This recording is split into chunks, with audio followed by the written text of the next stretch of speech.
Well, hello YouTube, it's me, Fortmaster, and welcome to a reaction that I probably should have done a while ago at this point. This is explaining Ending C, The Lord of Sulfur by Mahabre. Now, if you don't know what any of that really means, this is going to be explaining stuff about fear and hunger.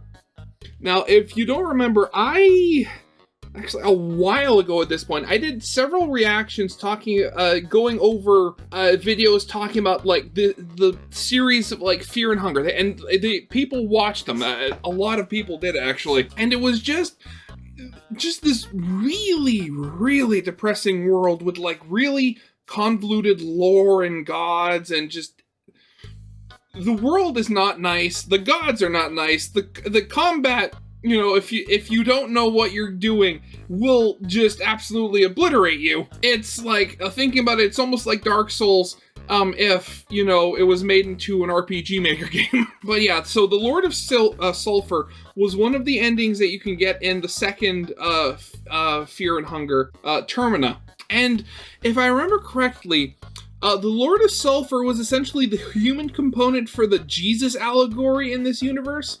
Because in this universe, you've had multiple generations of gods. Now, and the Jesus allegory guy, I've completely forgotten his name at this point, because, you know, I haven't looked into the lore in a while.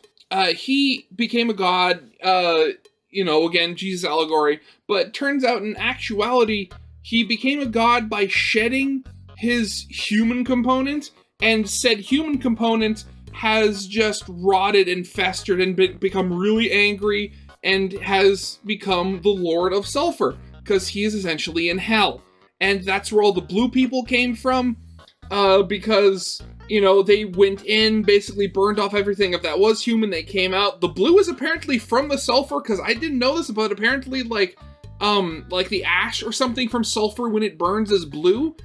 I forget who told me about that, but it was one of my commenters, again, commented a while ago, but I didn't know that, and that's actually pretty cool. But yeah, just, suffice to say that anyone or anything that gets involved with the Lord of Sulfur, not Silver, is really messed up. And again, this has been one of those things that's been on my long list of stuff that people have requested me to react to for a while now, and it's what I keep looking at whenever I open up this list, and I keep thinking, you know, I should probably get around to doing it, and you know what? I'm getting around to doing it now.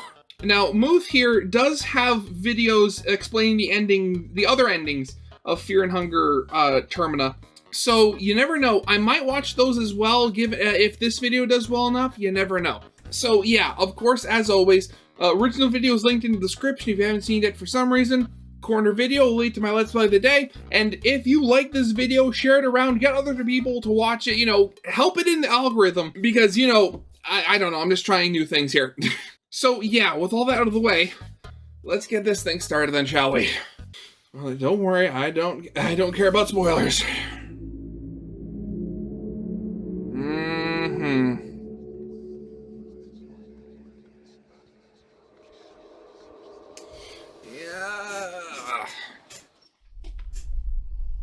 In Ending C of Fear and Hunger Termina, we meet a new god, and we're told almost nothing about him. We don't even know his name. All we know is, he's burning in the sulfur pits. But this sulphurous god, he's actually the crux of Fear and Hunger lore entirely. Today, I'm going to explain to you who the sulfur god is, and the truth about how he came to be. It's so weird Perhaps looking. You've heard some of this story before. Oh god, the tongue eyeball, The lore goes deeper than you think. Fear and Hunger Termina is a game about a group of people on a train who are, seemingly by accident, pulled into a nightmarish festival of the moon god Re, whose cold gaze sends everyone in the city below him mad, eventually transforming them all into horrible beasts. As the train travels to the site of the festival, the ancient city of Prehevil, the unwitting contestants all dream the same thing. A little girl in red shoes, a nightmarish dark realm with walls covered in wooden panels, a mysterious hall full of towering figures, and finally, a strange, menacing figure who welcomes them to the festival of Termina. Perkele, the spokesman of Rare and host of the festival, tells them the rules. You have 3 days to reach the tower at the heart of the city. There's only one way out of the festival, and that is to be the last one left alive. It's your choice what happens in the time you have left. You know the rules. Do what you will. Yeah, if I remember correctly, like, the moon god thing, again, as the whole thing with, like, multiple generations of gods, I mean, like, from what I understand, that's not actually the god, that's, like, an echo of him or something, because, you know, all the old gods have, you know, left for one reason or another, because, you know, they didn't like humanity for some reason. If I remember correctly, the main, like, creator god, whatever her name was, what was it? Sylvian, okay, that's it, thank you, Wiki. But yeah, so Sylvian, the actual god, the old god that actually created humanity, like men and women in this universe, she left because humanity was incapable of loving her the same way she loved them, which, I mean, given the whole, you know, bonding thing that you see, yeah, I can kind of, I can see why. But as you can discover, it's not quite that simple. Rare, the moon god whose power causes the festival, is gone. The dark god who watched over humanity with a critical eye has long since left. Yeah, exactly what I said, right. Powerful that his mere traces still curse the land below him at certain times. What then? So is the power of the old gods. The host of the festival and spokesman of Rare. If you prove to be bloodthirsty enough and kill the other contestants early, he will reveal his true master, the hidden Sulfur god. And now you've proven your lust for blood, you too can join the cult of Sulfur. All you have to do is die, and he will bathe your soul in his endless hatred and rage in the sulphurous cage that he is imprisoned in. But who is Sulfur? Where does he come from? Who is his cult? This video will explain all this and more. Needless to say, yeah, that's the thing. From what I remember correctly, I think the whole thing with Sulfur is Sulfur himself doesn't actually have any powers. He's derived from the human half of I'm forgetting his name, the Jesus allegory god. And so he's just burning and very angry, and then his followers get powers just from that anger. I guess that is sort of a power then, because they're not invincible, but they can take a lot of damage. There will be a lot of spoilers. We'll go into great detail, and I recommend playing through the game first before watching, or at least watching the previous video I made as an introduction to the lore of Fear and Hunger here. At the end, I'll offer a theory as to the true identity of Sulfur and how he came to be. While there is a lot of evidence that led me to this theory, like many things in these games, there is a lot of information we simply don't know, yeah, and the theory definitely may be proven incorrect later. Because of this, I'll clearly say when discussing things that, despite the strong evidence, are still disputable. So, listen closely while I tell you the tale of the Sulfur God, and maybe together we can try and find the line between truth and lies. Oh, really? What do we know about the cult of Sulfur? Perkele himself tells us they are the only people who are truly free. They broke the yoke of the old gods and snatched their own power, having gone through a burning death and returned to inflict great pain and suffering on whoever they please. He seems oblivious to the hypocrisy in his message, though. Yeah, they simply traded one master for another. Sulfur does not create. There is not a single thing shown or even spoken about that Sulfur has built. He only corrupts, and in doing so twists his cultures and, supposedly, lets them revel in their true desires. What was it? Yeah, I think thinking back to the whole machine, fake, artificial god that they were making, the machine or whatever it was called, I'm forgetting, but that could realistically be the first people who were truly free, because it was a god, if you want to call it a god, that was made by humans.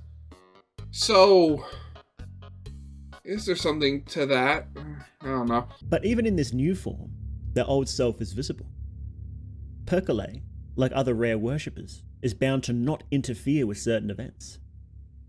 Pocket Cat, a Rare cultist himself, in both games says he is forbidden from meddling with what is happening. He can only use his words to manipulate. Perkele cannot interfere with the festival despite wanting to taste blood.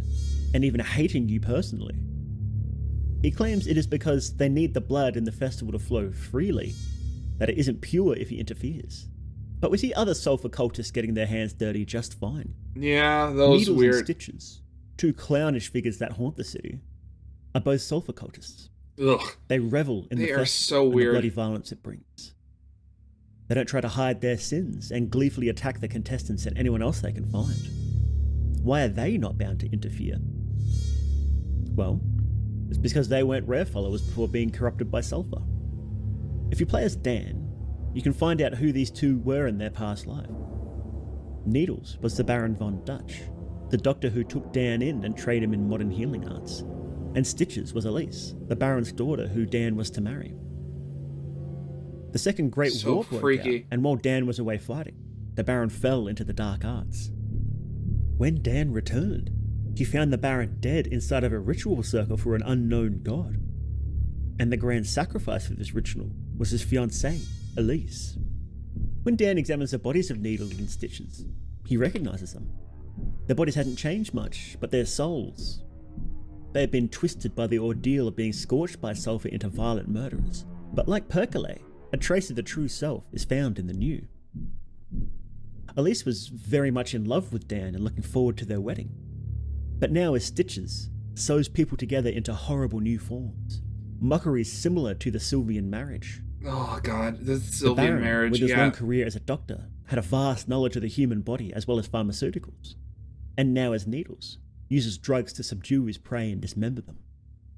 Twisted by sulfur, they are crazed, tormenting and torturing their prey, pushing them and themselves to the edge of experience. Unbearable existence, the suffering, the agony. The Tainted We One, play the right. secret song that echoes from within. The sound that is like razors through flesh. Can you hear it? No, Yeah. sorry. You can hear my voice after all. You who came with the offering. Ask and thou shalt receive. The Tainted One is a new god. With an emphasis on agony and a desire for heads, she's likely linked to the Sulfur cult, although exactly how isn't clear. You summon her by offering decapitated heads on a new god ritual circle, and she gives you a soul stone shard for each one. With enough of these, you can unlock new abilities within yourself. The Sulfur cult has many ties to the way the player upgrades their abilities. Again, the new gods. Oh, I had completely forgotten about them. Again, so going back to the previous ones, the previous videos I've reacted to, the old gods are weird in that there have been many new gods, but there's only ever been 4 simultaneously because whenever new people come and become new gods, they overwrite the old ones, and the old new gods are sent to some sort of weird purgatory where they just kind of watch events. It's like there's this whole. I did some reading after I watch the other videos, and there's the process that to make new gods wasn't meant for humans. It was meant for this pre-existing old race of lizard men, and it doesn't work properly with humans. It's so weird. Known as the Hexen. It's accessed by visiting Percolate in your dreams, or by finding one of the 2 Testique tables hidden around Prehevil. And of course, the Tainted One gives you the currency required to actually upgrade. The cult, through their ties to Sulfur, seem to have the extraordinary ability to reveal the potential within one's soul. Although revealing such potential requires bloodshed, the sacrifice of others. Of course, it always does. The Tainted One gives you the currency required to upgrade.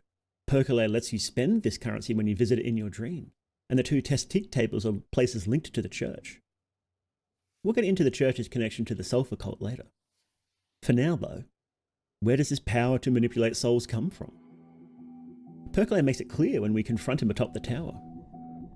The souls we send to the Sulfur pits, he says, are burning in the Sulfur god's eternal rage and anger. We see more soul manipulation in the process to become a fully fledged member of the cult. After an act of bloodshed and your own death, your soul is scorched by Sulfur himself and sent back to the world, changed, twisted, filled with your new master's hatred and anger. The Sulfur cult trade death to ascend to new heights of experience, and to descend to new depths of cruelty. A token of this death are the decapitated heads of victims. Many Sulfur cult members enjoy collecting or just playing with heads. Needles decapitates many of his victims and places their heads in strange places. The Tainted One takes them and gives the player soulstone shards in return. The giant statue of Sulfur behind the church has him holding a bundle of heads too. In the slum, Why is it always heads? you see a member of the Sulfur cult, identified by his blue body paint, with a wall covered in heads, who requests that you get more for him. If you do, you get a unique shield that protects against otherworldly powers, featuring mysterious hand signs that show up elsewhere in the games. There's even a ritual dedicated to Sulfur shown in the molded apartments, where a man cuts the heads off his victims and uses them to open a portal to what is known as Rare's Realm, which is littered with the bodies of decapitated people. Pocket Cat also trades heads for goods, but only heads to the other contestants. Pocket Cat is probably not a Sulfur cultist, but in the past, Rare has asked his followers to perform certain actions so as to meddle in important affairs, and Pocket Cat was charged to take the little girl from the first game, although obviously he failed. Yeah, well, in this reason, timeline, He's been asked to collect heads during the festival, but to otherwise not interfere, although the exact reason he's been told to do so remains shrouded in mystery. But it must be important. The Sulfur cult seem to use death to grow. Bloodshed being required to grow in strength is shown through gameplay too. You can use the abilities of other contestants if you get their souls, but you can only get their souls if your party personally kills them in combat. We see his cult's cruelty and multiple institutions corrupted by his influence, but who and what exactly is Sulfur? To answer that, we've got to go back 2,000 years, back to when the mighty Alll-mer was still human. Alll-mer, was that his name? Okay. Becomes a god. At year 0, the man who would become Alll-mer was born. Legend says that he was born of a virgin mother and a false god father, and that he was designed by a deity known as Vitruvia to be the perfect man. However he came to be, he led his 12 apostles against the corrupt rulers of his era. I just noticed in their symbol here with the cross, they also have golden ratios. Like, okay. Who responded by having him killed by crucifixion. For 3 days and 3 nights, Alll-mer visited the city of the gods, Mahabre, and when he returned, he had ascended to godhood himself and determined to avenge his death. With his 11 morning apostles, he demolished the new gods who ruled and brought back the old world order. What happened to the 12? What happens in the intervening years between then and modern times isn't particularly clear to us. His church, centered in Vatican City, is a dominant world power even 2,000 years later, but it is rife with corruption. We find what appears to be the gigantic corpse of Alll-mer in a tomb hidden outside of the entrance of Mahabre, although how and when he died isn't revealed. Ragnvalder even suggests he could still be alive. Wait, as in like, so is that the corpse of the god, then? Or just a big statue? But what life and death mean for a god like Alll-mer is something else that isn't clear. At any rate, by the time the heroes enter the dungeons of fear and hunger, Alll-mer's corpse has rotted into a skeleton, and we can only that see literally it was his when we corpse. travel back in time. Oh, okay, never mind. Jeez. So how did a human man, albeit a semi-divine man, become a true god? For a full explanation of the differences between old, new, and ascendant gods, please refer to the previous lore video.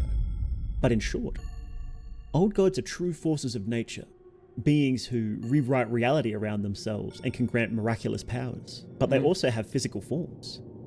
New gods are, simply put, superhumans who are effectively immortal. Their souls appear to be bound to the Grand Hall, where they wait quietly for eternity after their influence fades. And again, the whole thing, it's like, there's only technically ever been one set of new gods, because whenever somebody new comes in, they, like, overwrite the old set. It was really weird. There have been an endless amount of new gods, stretching back even before humans graced the earth. Ascended gods have powers like that of old gods, but are born of a union between a human and a new god, and take the soul of a dead old god to ascend to something greater. Take the soul? The body and mind of the person undergoing ascension are twisted and transformed as they begin to embody certain emotions and forces of nature. We see this process happen in the... Oh yeah, and then I completely forgot. Then there was also the little girl. She became the god of fear and hunger. Humanity's god. Right, forgot. That's literally the name of the series, right? The god of the depths is killed, and the soul is given to the little girl, who is a child of a human and a new god. When the little girl becomes the god of fear and hunger, her birth rewrites the human mindset to become acutely aware of those feelings that are her namesake, propelling humanity forwards to invent great technologies in leaps and bounds. Oh god, this The young battle. god born from this process took aspects of the god of the depths, and many of the abilities attributed to the dead god now belong to her. But that's not all that happens during this process. In Termina, there is a hidden questline. If one enters Rare's realm in the Woodsman's basement, you can find a strange person there, known only as the Man in Black. He says he'll help you out, and when you leave... I just... The Man in Black, and then just do, like, the memory erase thing. You can recruit the goat Black Caleb as another party member. Black Caleb is not the best party member, gameplay-wise. Okay. But if you have him in your party, and sculpt a number of clay pillars into likenesses of yourself, then the Man in Black makes another appearance. Oh. Carving an idol of yourself, I see. Humanity and their endless yearning. I stood next to your celebrated Christ, Alll-mer the Ascended One, as he carved his idol. To condense his true essence, he carved that macabre being from the depths of his subconscious. Okay, so he's the 12th... Is he like the 12th apostle? Who... To confront his shadow, the unknowable, the imperfection that obstructed his pursuits of absolution. The Ascended One became two. That was when humanity finally reached the heights it had always strived for. Only, it was not two gods that mankind yearned for, now was it? If the other one had been dug deep within Alll-mer's subconscious, he had to be sent back just as deep so it wouldn't obstruct the newfound order. Cast away, so that true absolution could be reached. Cast away deep, all the way down to the sulfuric pits. But which one was it that got cast away? If you continue carving idols... Wait, the conscience or the subconscious? Oh, that's a question. Okay. enough to rival the old world order, you won't know which side of you prevails. It could just as well be you who gets squashed as your shadow runs loose. The Man in Black was by Alll-mer's side as he carved idols of himself, watching his mind split in two, and saw the birth of not one god, but two. Alll-mer buried the undesirable parts of himself deep in his subconscious with the act of carving the idols. But for a god, who shapes reality as he is born, where is his subconscious? Where does he bury his undesirable things? His subconscious is literally underground, okay. It's buried deep, deep in the sulfur pits, deep in the subconscious of the world. There, a hidden god lays waiting, made up of the cast-off traits that Alll-mer shed as he ascended. His rage, his anger, his burning vengeance. The sulphurous god appears in Ending Sea of Termina. If the player proves bloodthirsty enough, they are officially invited to join the cult of Sulfur. You merely need to die, and your soul will be bathed in the burning hatred of your new master. We catch a glimpse of his form in the darkness, a horribly burned figure, with a single eye hole his tongue darts out of like a snake. Again, that just concept alone, that is just freaky. And again, the weird, almost cross-like shape that's in his head, weird. And an open spear wound in his side. No doubt the same wound that Alll-mer suffered on the cross. Who was the Man in Black, waiting in the darkness hidden from reality, that knew so much about our twin gods? Remember the old story of Alll-mer and his disciples? Yeah. 12 of them followed him as he travelled as a man, but only 11 mourned him when he returned. I believe the Man in Black to be the 12th disciple of Alll-mer. Yep, there you go. One who fell into the sulfuric pits as his leader ascended. Specifically, I believe him to be the equivalent of Alll-mer's Judas. Not cast into the shadows beneath reality for being a sinner, no, but willingly, as part of Alll-mer's plan. Willingly? Why would he willingly lead one of his followers to follow his undesirable traits? You'd think that if you wanted to make a new world order based off, turning yourself into a god based on all of your good traits, why would you want some people following whatever was left behind of your undesirables? What's the logic behind that? Granted, Alll-mer did turn himself into a god, so from what we've seen in this series, the gods don't think the same way humans do, so I guess he was fitting into his role really well. Later in the game, if one looks carefully, several references to real-world ancient religions can be seen, including the Christian heresy of Gnosticism and Zoroastrianism. Yeah. An important idea in Gnosticism is that the God who created the world is not the same as the true God, the God above all, and is in fact an analogue of Satan. This God, known as Yaldabaoth or the Demiurge, keeps souls trapped in physical bodies, tortures wicked souls in boiling rivers of pitch, and at the end of time will be cast into the lower depths. The world the Demiurge created was surprisingly close to perfect, much to its delight. But over time, it noticed many small imperfections that infuriated it. It sent a saviour to fix the world, known as the Messiah, but the true God joined his son to this saviour, and the entity was known as Jesus Christ. At the time, people worshipped the Demiurge as the God of all things, as they didn't know the truth, and Jesus, intending to spread the message of the true God instead of the Demiurge, pretended to be the false god's son. Is that what Gnosticism is like? Okay, that's weird. Definitely. Wait, does Gnosticism still exist, or was that killed out? Okay, never mind. This is a very long page. I'm going to have to read this later. Eventually, though, the Demiurge discovered this deceit and had Jesus crucified and killed. Yaldabaoth is said to have been a snake with a lion face, and often shown with a spiked halo around his head. We see similar images to this in Termina. The martyr effigy clearly shows a snake with a man's face and the spiked crown. And a giant statue that is supposedly of Alll-mer has his same crown. In Gnosticism, there is a book known as the Gospel of Judas. It said that Judas did not betray Christ to the... Oh, the book of Judas. So I've heard of the book of Judas before, but I always thought it was just one of the books that just wasn't accepted into the regular Bible by like one of the many councils that the early church had. I didn't know it was specifically like connected to Gnosticism. Okay. Christ taught Judas many secrets that were not taught to the other disciples, including the true nature of creation and divinity, and told Judas that he would sacrifice the man that clothed me, meaning that he would be responsible for Jesus' death, but that it would be a good thing. Before I continue, I'd just like to clarify that I'm not discussing Gnostic lore to say that Fear and Hunger uses it verbatim.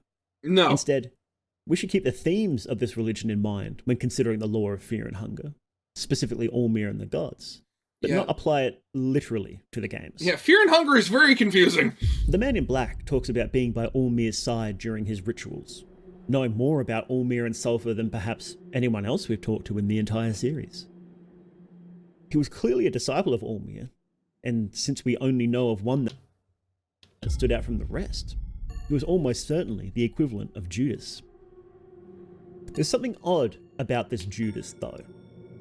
He appears callous, even cruel. Very much so. We see in the woodsman's house that he manipulated the man's wife into betraying her husband and sacrificing herself. This doesn't sound like the actions of a true disciple of Alll-mer, especially one who is supposedly better than the others. No, he's very much the follower of Sulfur. Maybe even the first, who knows? Right next to the moon tower, where the upper class of Prehevil live, we see a statue of a man entwined by a snake. This statue is likely a reference to two related gods, Ahriman, from Zoroastrianism, and Ahriman, a Hindu deity. Ahriman, also known as Ahrimanios. Geez, a lot of these gods have the same name. a god of the Or underworld, similar at the very a least. hidden god of darkness and evil, who received offerings that pertained to mourning and warding off evil. Alll-mer is a protector of horses, and his name means life partner, companion, and close friend. With all this in mind, Okay. it's easy to see the statue as a reference to the Sulphurous god, an evil god who dwells in darkness and is a partner of Alll-mer. We also see evidence of a horse cult in the Prehevil museum. Where Sylvian had the bunny masks and Grogroth had his wolf masks, we see two more of unclear ownership. Yeah, An one's owl definitely mask a horse. and a horse mask. The owl mask is likely either Venushka or rare cultists, who we actually see in Termina, but the horse mask was a mystery. If you remember that Ascended gods take aspects of the old god whose soul they take, then Sulfur being similar to Alll-mer suggests that the old god killed for their ascension had the horse mask cult. We also see a statue of a bust with a horse head in the Moulder department. Oh yeah, there a it place is. rife with Sulfur influence, further cementing the link. Back in reality, one of the earliest depictions of Jesus being crucified, some crude graffiti designed to insult his worshippers, shows him with a donkey's head. While it's not quite a horse, it does look very similar to one. I mean, for all we know, it could be a mule, half horse, half donkey. But wait a second. Why is there a statue referencing Sulfur, a hidden god unknown for ages, in the cultural heart of Prehevil?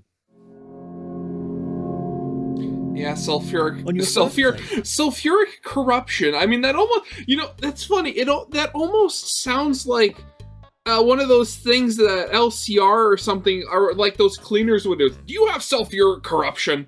Try this. It'll clean it off right away. You would be forgiven for not realizing that the Sulfur god even exists. The only obvious hint is in the Moulder department quests. In fact, it's just about the only explicit reference to the existence of Sulfur, unless you happen to stumble into Ending C, where Perkele tries to induct you into the cult. Yeah. But if you look closely, and spend some time examining the city of Prehevil and interrogate its inhabitants, it becomes clear that Sulfur's influence stains the heart of the city. Most of it is centered around the church district, stretching all the way to its foundations. Yeah, well, quite Underground, literally, actually. Beneath the church, we find the basement, and even further down we see the foundations of rot. Inside the foundations are piles and piles of skulls, a Sulfur cult favourite. So and many the skulls. area stinks of sulfur. We see a statue of what appears to be Grogroth surrounded by rotting corpses. And there are a number of links between the god of destruction and sulfur, but that will have to wait for a later video. An elevator links the foundations straight back to the church basement, an area rich in sulfur imagery. Here we meet the Crimson Fathers, creatures that appear to be alien Grogroth cultists whose business lie among humans, who, when asked what they want, transmit visions of a god that never belonged to this world. The one-eyed god who burns in a pit of sulfur. Even the crucifixes of Alll-mer in the church, and other key locations, hold an expression of vengeance and rage, emotions associated with the sulfur god rather than his more benevolent brother. Another emotion associated with sulfur is seen in the Pillarman enemies, who have the skin on their heads peeled back and proclaim, "The choir of Alll-mer, the gospel of agony." Jeez, I mean, just the idea. Can you imagine something like this happening in real life? Where you had the church, and you had Jesus, and then it turns out that Jesus had an evil twin, and his followers were slowly corrupting the church and seeping the evil twin's influence into the church itself. That is super freaky. Behind the church, in a special altar for human sacrifices kept in darkness, there is a gargantuan statue that Marina says is of Alll-mer, though Osar says it doesn't look like him at all. Having the crown of spikes and holding a bundle of heads, it's easy to tell that it's a statue of sulfur. The Black Priests of Prehevil hold soul stones. Yeah. And, coupled with the fact that there is a new god summoning circle in the church basement, suggests that they were trading heads for soulstone with the Tainted One. Finally, when talking with Osar and your party when you visit the church, he says, "A church of Alll-mer the Ascended One, or at least a cool list of such." A what? It's not Alll-mer's traces that I sense here. Oh no, the decrepit priests of Prehevil spilled their blood for something much sinister. Alll-mer it is not. That much I can say. This isn't a church of Alll-mer. It's a church of Sulfur, and the entire priesthood knows and commits great acts of violence in the name of their burning god. But how can Osar instantly realise that Alll-mer isn't present in the church, and Marina doesn't? In fact, she's surprised to hear Osar say this. I mean, he is a cult of, not a cult, but he is a follower of the, well, at what is at this point, like, that wizard who at this point is basically just a shrunken head. Like, it gets really weird. The other characters can be forgiven, as they aren't as interested in the occult and can't sense the presence of the divine anyway, but Marina has spent her life studying it. Shouldn't she feel the lack of Alll-mer in the church building? I mean, as we've said, Alll-mer and Sulfur are two sides of the same coin. They might not feel that different. The Western When we enter the museum Alll-mer. late in the game, the first thing we see is a statue of Alll-mer, chained in torment. The description reads, "The exhibition on show here in Bohemia National Museum dives deep into the various religious beliefs around the world. Alll-mer, the Ascended One, is a great example of how different these perspectives can really be when examining them through the lens of different cultures. Oh, In Europa, okay. Alll-mer is often depicted as a male with Caucasian facial features, a bald head, and a muscular body. In the Eastern Sanctuaries, Alll-mer is often described according to his earlier depictions when he was still just a mortal.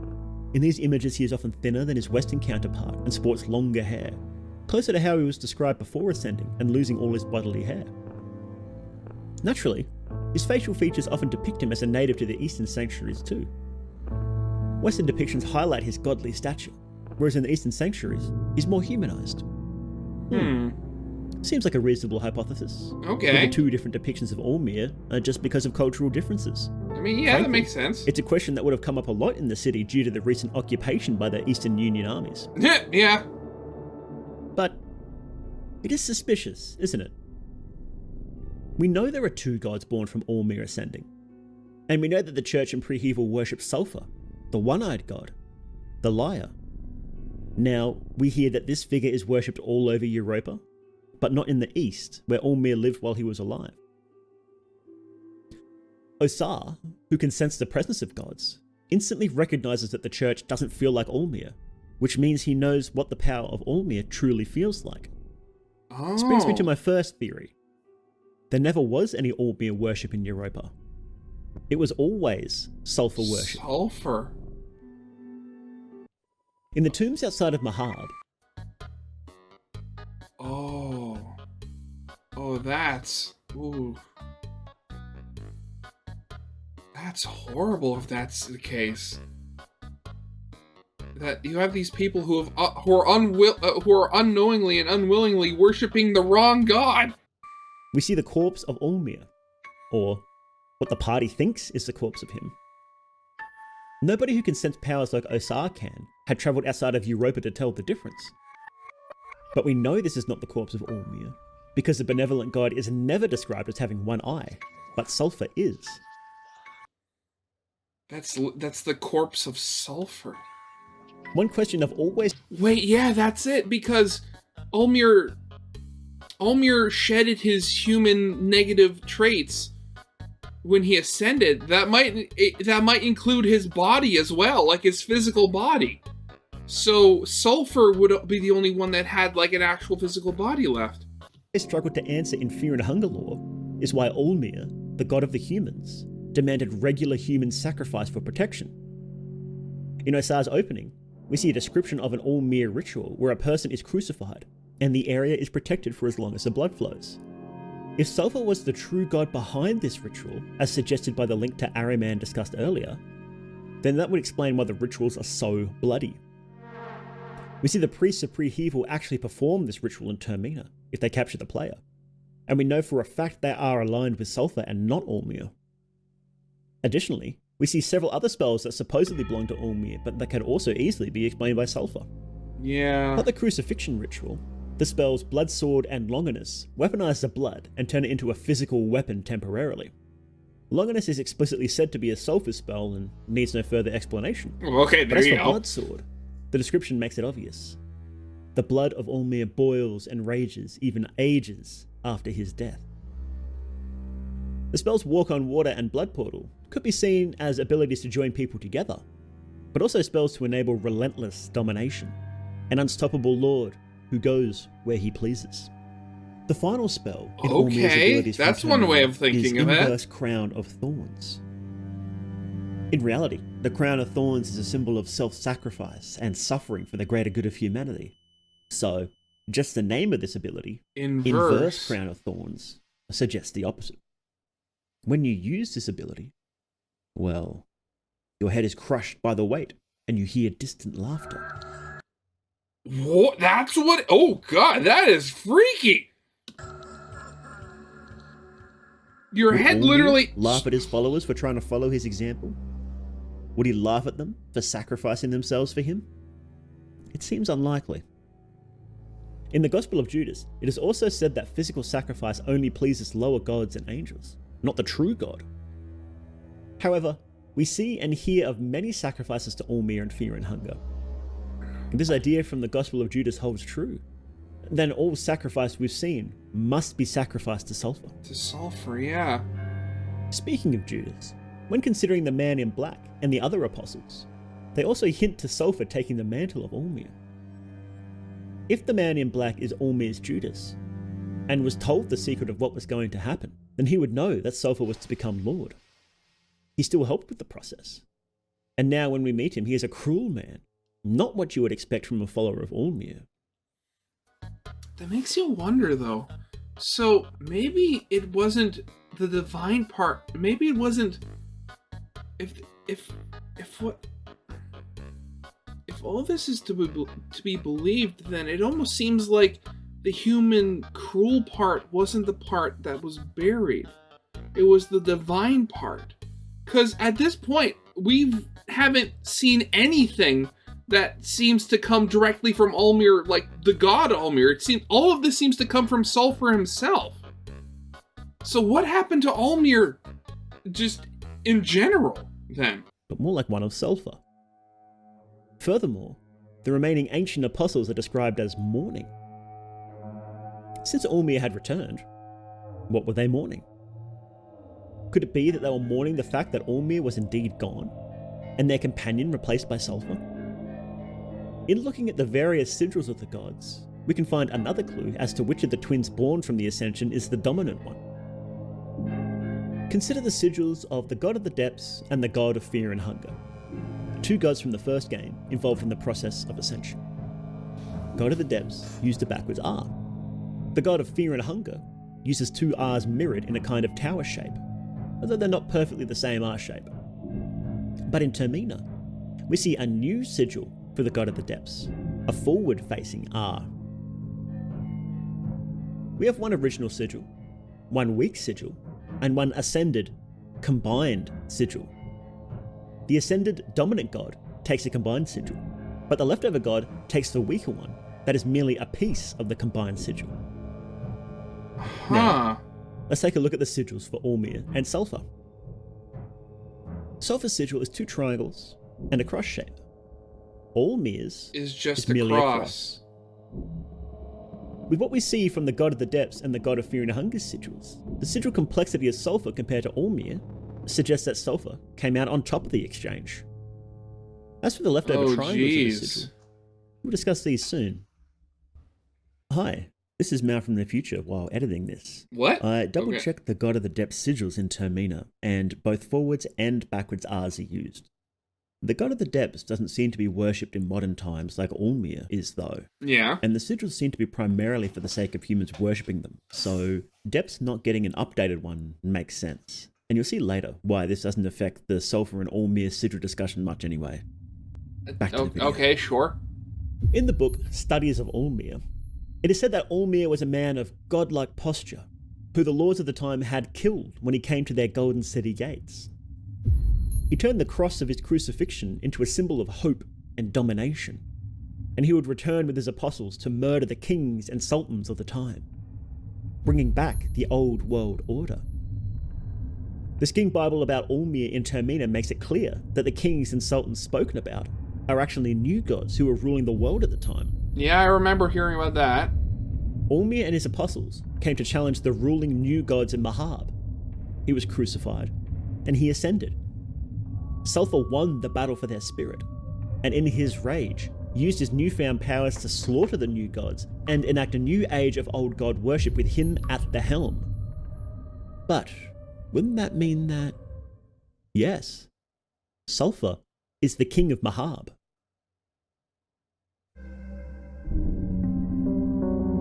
Huh. Mahabre, right. Wait, wasn't that like the spirit city or something? A priest of Prehevil. He discusses the golden city of Mahabre and the soulless clay statues waiting patiently for their king to return. He writes of a sulfur sun and a sun that blazes from underground. He drew an ascended god circle, where traditionally one can draw the sigil of Alll-mer, or the god of fear and hunger, but he calls it a sacrificial circle. Other notes in the house read, "After a long night, the dawn finally arrives, inviting us to the promised land. Return of the sun, return of the king." It's clear now that there was once a sun god who ruled over Mahabre as king. We know that the process of becoming an ascended god requires the soul of an old god whose traits shine through. Yeah. And a sulphurous sun is explicitly mentioned in the writings here. We even see that sulfur, as Alll-mer, is associated with the sun in popular culture, showing up in the box of matches with the phrase, "Let there be light." Oh, With really? these Okay. pieces of information, it's safe to say that the god whose soul Alll-mer claimed to ascend was the previous sun god of Mahabre, and king of that golden city. But how could that happen? How could the king of the old gods, who shape reality by their mere existing, be killed by a man who is crucified and dying? There's very, very few hints about the sun god. What little we can glean is from our understanding of the process of ascension. The souls of the human and the god are mixed together, and two new beings are formed that have the traits of each split between them. When the little girl ascended using the soul of the god of the depths, the new being created from this union, the god of fear and hunger, took the oppressive feelings of her namesake, fear and hunger, and made humanity more acutely aware of them, as well as control over vermin, darkness, and small things that were previously the domain of the god of the depths. Curiously though, the little girl didn't seem to be fond of insects, as they were given to the new god of the depths, the leftovers. So, two beings are formed after the souls merge, one much weaker than the other, but still divine by human standards. We see the raw power and divinity of Sulfur. We see it very clearly. But do we ever see Alll-mer's? What power do we know for certain is his? Yeah, where is he? What was I asking about true. that? But everything we know of Alll-mer in Europa could just as easily be attributed to Sulfur. Even his corpse outside of Mahabre. It is claimed to be the corpse of Alll-mer, but as stated earlier, there's nobody who can verify this claim. The corpse is the Western style of Alll-mer, and most importantly, only has one eye. The one-eyed god is the moniker only ever given explicitly to Sulfur, and never to Alll-mer. Even the sun in Mahabre seems linked to this body. In the past, when his corpse was still fresh, the sun shines brightly on its streets. In the future, when it's he's completely rotten, rotted it's away, all gone. the sky is pitch black. The statues in Mahabre aren't waiting for the old sun god to return. They're waiting for Sulfur, who sat on the throne of Mahabre and returned humanity to a new era of old god worship. Funnily enough, as a human, Alll-mer had a penchant for sculpting idols from clay, and I suppose Sulfur took that from their joining too, sculpting the clay idols throughout the city. Sulfur's position as the ascended king of Mahabre gives him dominion over more than any other god previously had. Before, the old gods could never truly control or even understand humans, but now, with the king of the gods joined with a human, one being could now truly unite gods with humanity. We see this in his apparent control over the Hexen and souls, as mentioned previously. But it's also apparent in some of his abilities in the first game. If one writes certain words on a blank scroll and asks correctly, Alll-mer will grant you whatever you ask for, being physical items or new abilities. It was never explained why Alll-mer could do this, but Sulfur's total dominion over human souls, the gods, and reality would easily give him the power to do this. Likewise for simple transmutation. Sulfur being the king of the gods means he's king of reality. It's said many times that the old gods are forces of nature that make up the fabric of reality, so it stands to reason that the king of the gods would be able to bend it to his will too. That is kind of... There is something about that, though. So, Sulfur somehow being, like, the greater of the two, but still that means that Alll-mer, even in a diminished state, is still technically the king of the gods, above all else. Just... he's below himself, apparently. So why would the all-powerful king of the gods give his soul to Alll-mer, so a humble, dying human could ascend and become the most powerful being in reality? Unfortunately, the exact reason isn't clear. It's basically impossible for the human Alll-mer to have been able to kill the god, unless by chance he stumbled upon him dying somewhere, much like we did with the god of the depths in the first game. Yeah. Being the sun god, his physical form may have literally been the sun, much like Rare's form is literally the moon. Even if it wasn't, killing a god and claiming its soul is a gargantuan feat. Unless either the sun god wanted to die, or Alll-mer had a lot of help. How did you ascend? Oh, the previous god was suicidal. Okay.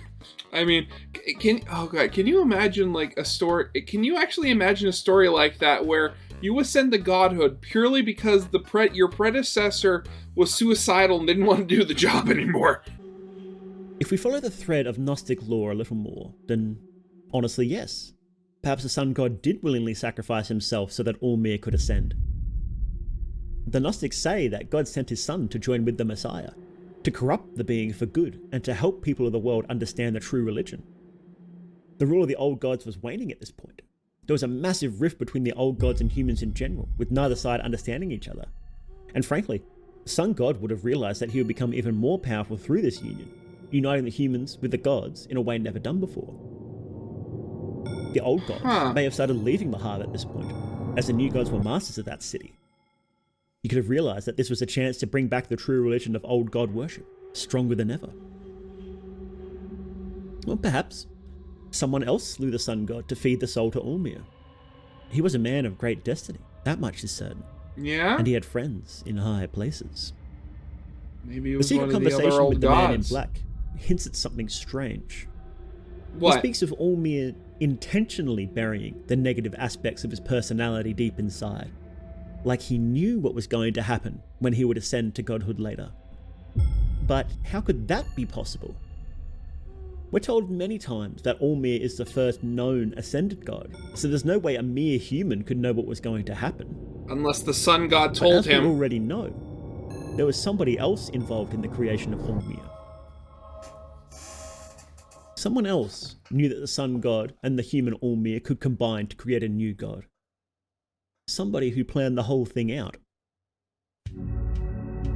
Mastermind of Ascension. Who would The that story be, of Alll-mer though? takes inspiration from the Gnostic stories, which tell of a divine... Wait a second. It did say that one of these ascended humans, one of their parents does have to be a new god. So, maybe it was whoever their parent was. Maybe? I don't know. divine builder, the demiurge, trying to make a perfect being, but being imperfect themselves. You They were can't, only yeah. ever going to make a lesser being. The true God above all interfered with the process by joining this creation with his own son, Jesus Christ. There is a clear parallel between Alll-mer and Jesus, and Vitruvia and the demiurge. Yeah, definitely. Recall what we discussed before, that the world that the demiurge created was surprisingly close to perfect, much to the delight of this god. But over time it noticed many small imperfections that infuriated it. In the skin Bible of Alll-mer, it is said that a deity known as Vitruvia was ordered to design humanity for Sylvian, who then made them from the designs. Vitruvia. Over time, Vitruvia noticed imperfections in humans and set out to make the perfect man, that man being Alll-mer. Although it's never stated explicitly what kind of god Vitruvia is, she is a god, and one point is made clear throughout the series time and time again. What the gods think of as good is definitely not good for humanity. While what kind of god Vitruvia is never clearly stated, we can look at the available clues to make an educated guess. Who are they? At the time of Alll-mer's birth, we know that the land was ruled by new gods, suggesting that the old gods had already left, or at least they weren't that interested in humanity anymore. New gods throughout the series have been obsessed with transcending the limits placed on them by the old gods. Ironically, yeah, the new gods aren't that powerful in the grand scheme of things. As the designer of humanity, Vitruvia obviously existed before them. We see that the lizardmen from the first game had their own new gods, known as blights. Vitruvia was lesser than Sylvian, as the god of love commanded Vitruvia to design humanity. At no other point is this kind of dynamic mentioned in old god relations. For all intents and purposes, the old gods are equals from the perspective of humanity. In Termina, having Dan's soul, the blank soul, gives one access to many medical abilities, some explicitly mentioning Vitruvia. I wonder if Vitruvia was actually a blight or something like that. Abilities from souls are stated to be similar to a star sign, and associated with specific new gods who share that soul. All these facts lead me to believe that Vitruvia was in fact a new god. It's not clear how long humanity was around before taking control from the lizardmen, but new gods appear to live forever. We even see multiple lizard new gods in Fear and Hunger 1 who have gone mad, and when asked about Nashra, the new gods in the hall say that the city affects even their minds over time. Oh, This geez. suggests that either Vitruvia was of exceptionally sound mind, or the lizardmen were still in control when Alll-mer was born, and may even have been the corrupt kings and sultans of the time that was slain. Oh, okay, yeah. Although ultimately, what kind of god Vitruvia isn't that important to the story of Sulfur. What is important was her goals. Did she intend to create Alll-mer? Or did she intend to create Sulfur? Considering the Gnostic tales, the answer becomes clear. Jesus Christ walked the earth pretending to be the creation of the demiurge, while preaching the belief in the true God, his real father. Compared to the story in Fear and Hunger, Sulfur walked the earth pretending to be Alll-mer, while enacting his doctrine of bloody vengeance and worship of the old gods. Furthermore, studying certain sigils in the game explains this situation more. Consider the symbol attributed to Alll-mer. It is a crucifix, and sometimes it is shown with his arms slightly tilted upwards, which is odd because Alll-mer is shown on a regular, non-tilted crucifix. It's his arms that are tilting upwards. Next, we see a symbol which has never been associated with a god before. This symbol is unique because it shows up quite a bit in Fear and Hunger 1, even being given the vaunted position of being listed among the 3 major gods from 1. But no deity was ever attached to it. So, does that mean it was something like the cross is a symbol of Alll-mer, but the man is the symbol of Sulfur? Oh. 2 important deities who were not given symbols in the first game are mentioned. Rare, whose symbol we discover in Termina, so that's clearly not it. Okay. And the king of Mahabre, who is mentioned briefly by the statues, but nowhere else. This leads us to suspect, but not know for certain, that this is a symbol of the long-lost king of Mahabre. The symbol is also listed among the divine symbols on the clock in Termina, but again, no further information is given. The last symbol to consider is the Vitruvian man. The name of Vitruvia is a reference to the real-world Vitruvian man, an attempt by Leonardo da Vinci to design a perfect man.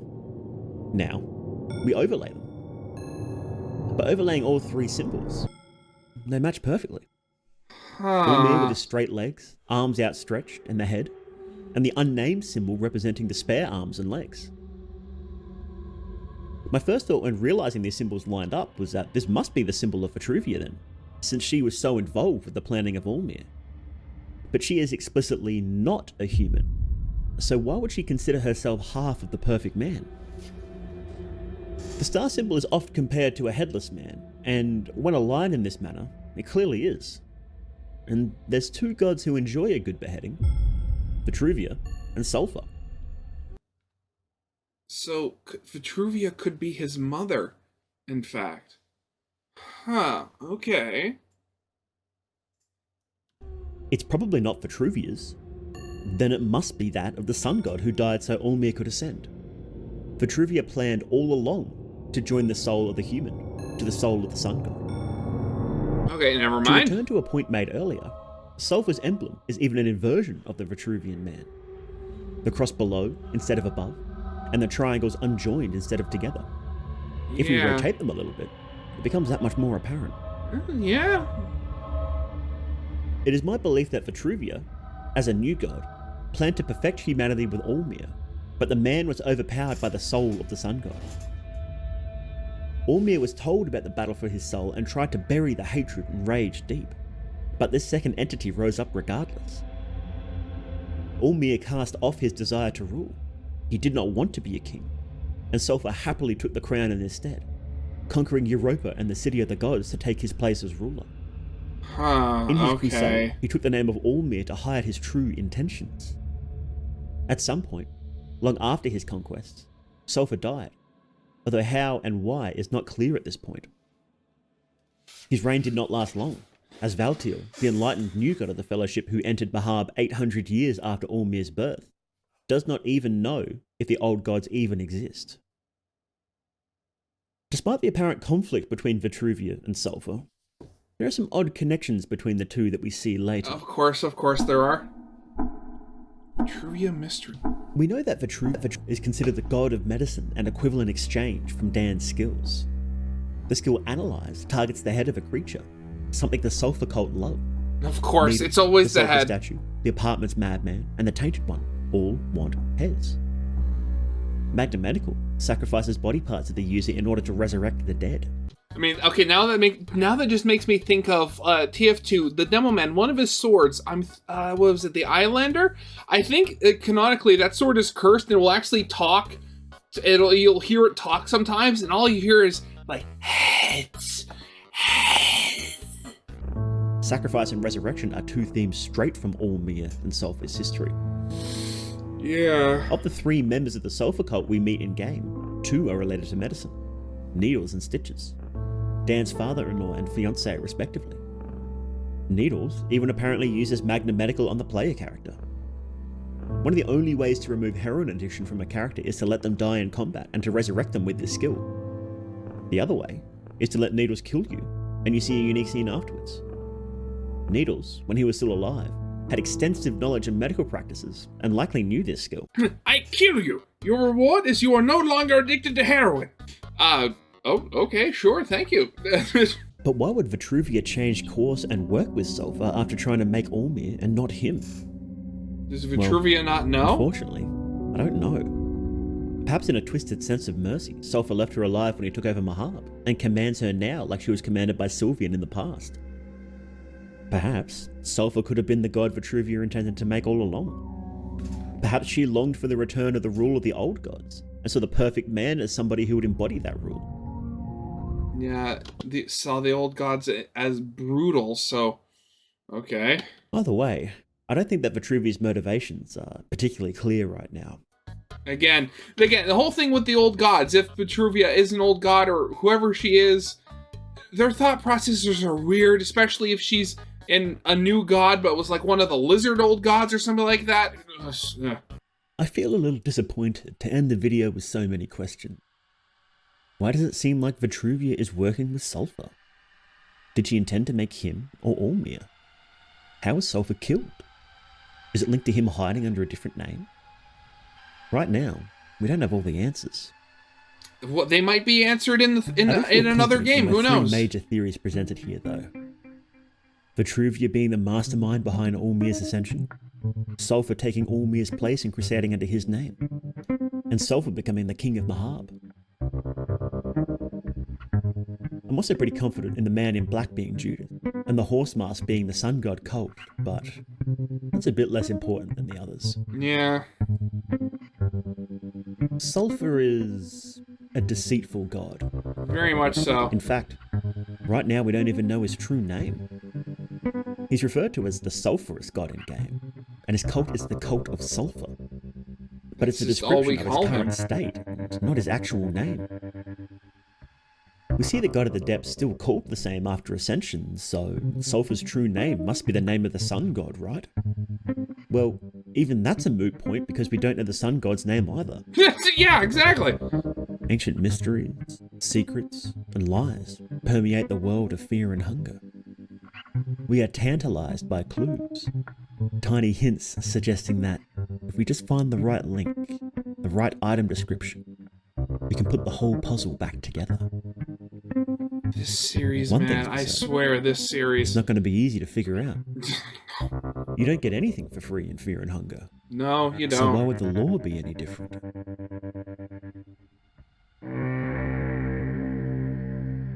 So, what do you guys think? Do you agree with the theories I presented here? How about Vitruvia? Do you think she intended so weird. to make Alll-mer? So or confusing. Sulfur? If you have any new ideas or information, I'd love to hear it. Hell, if you notice something I got wrong, I'd love to hear that too. I don't really know. Come see me live when I stream on this channel. I've been thinking about this non-stop for about 3 weeks now, and it's been sending me crazy, but I truly do love talking about this wonderful game series. If you learned anything new, please consider subscribing and liking the video, or even becoming a member. All that stuff really helps the channel grow, and I really appreciate your guys' love so far. Before we finish up, I'd just like to thank a few people. First of all, you, my favourite viewer, for watching until the end. Secondly, I'd like to thank all channel members, and anyone else who supports the channel through likes, comments, or anything else. It really helps a lot. I'd also like to thank my friend Allbones Jones, who patiently answered my endless, very specific lore questions, and even let me use some of his Fear and Hunger 1 footage for this video. He's got some great Fear and Hunger content on his own channel too, so make sure to go check him out at the link in the description. Another content creator here on YouTube who I'd like to thank is No Commentary, whose exhaustive videos on dang near everything in Fear and Hunger 1 and 2 helped my research tremendously. Their link will also be in the description. And finally, I'd like to thank the Fear and Hunger Discord, particularly the Theory and Lore channel. They pointed me towards some early ideas like the Sulfur corruption of the church, sun god notes in Donovan's house, and the statue of Ahriman. Without those initial breadcrumbs, I probably wouldn't have been able to find this trail. But thank you all for watching, and remember, the most important ingredient in a pinecone pig is love. Pinecone pig? What? Oh god, I swear, this game franchise, and now I'm kicking myself for falling off and not pursuing like lore videos about it longer. But honestly, like those other 2 videos I did reactions to, they were just so much. It was absolutely, it burnt me out.